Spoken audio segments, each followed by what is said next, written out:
دلاؤں گا تو یہ ضرور جانوروں کے کان چیریں گے، اور میں انہیں ضرور حکم دوں گا تو یہ اللہ کی پیدا کی ہوئی چیزیں بدل دیں گے، اور جو اللہ کو چھوڑ کر شیطان کو دوست بنائے تو وہ کھلے نقصان میں جا پڑا۔ وَلَأُضِلَّنَّهُمْ، اور میں ضرور انہیں گمراہ کروں گا۔ یہ شیطان کا کہنا تھا کہ میں ضرور لوگوں کو طرح طرح کی چیزوں کی لمبی لمبی عمر کی، کبھی لذات دنیا کی، کبھی باطل خواہشات، اور کبھی اور قسم کی امیدیں دلاؤں گا، اور وہ ان امیدوں کی دنیا میں پھرتے رہیں گے اور اللہ پاک سے غافل رہیں گے۔ شیطان مردود کا بڑا مقصد لوگوں کو بہکانا اور اپنی اعتبار سے ایسا کر دینا کہ نجات و غفرت کا کوئی راستہ باقی نہ رہے۔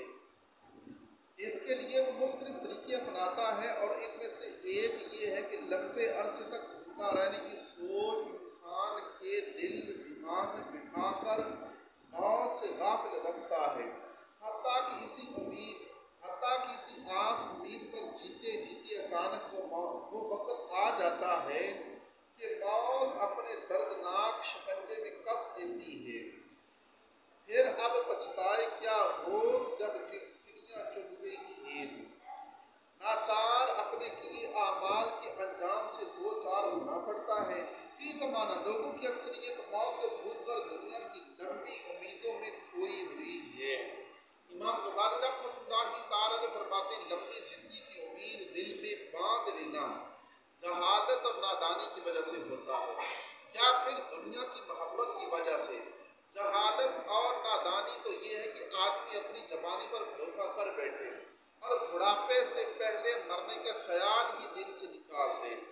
اسی طرح آدمی کی ایک نادانی یہ ہے تندرستی کی حالت میں ناگہانی موت کو ناممکن سمجھے۔ لہٰذا ایسے شخص کو چاہیے کہ وہ ان باتوں میں غور کرے۔ کیا لاکھوں بچے جوانی کی دہلیز پر پہنچنے سے پہلے ہی راہ کی عزم نہ ہوئے؟ کیا ہزاروں انسان چڑھتی جوانی میں موت سے آغوش نہ ہوئے؟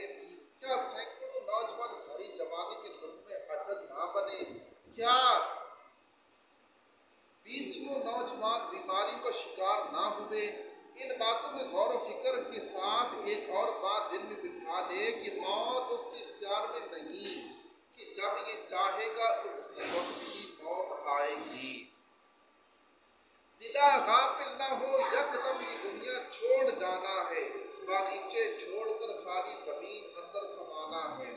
آگے اللہ تعالیٰ کے ارشاد ہوتے وَلَآمُرَنَّهُمْ، اور میں ضرور انہیں حکم دوں گا۔ یہ بھی شیطان کا قول ہے کہ اس نے کہا میں لوگوں کو حکم دوں گا کہ وہ بتوں کے نام پر جانوروں کے کان چیریں یا اس طرح کی دوسری حرکتیں کریں۔ چنانچہ لوگوں نے ایسا ہی کیا کہ اونٹنی جب 5 مرتبہ بچہ جنم دے دیتی تو اس کو چھوڑ دیتے اور اس سے نفع اٹھانا اپنے اوپر حرام کر دیتے، اور اس کا دودھ بتوں کے لیے وقف کر دیتے اور اس کو بحیرہ کہتے۔ شیطان نے ان کے دل میں یہ بات ڈال دی تھی کہ یہ ایسا کرنا عبادت ہے۔ شیطان نے ایک بات یہ بھی کہی کہ وہ لوگوں کو حکم دے گا تو وہ اللہ پاک کی پیدا کی ہوئی چیزیں ضرور بدلیں گے۔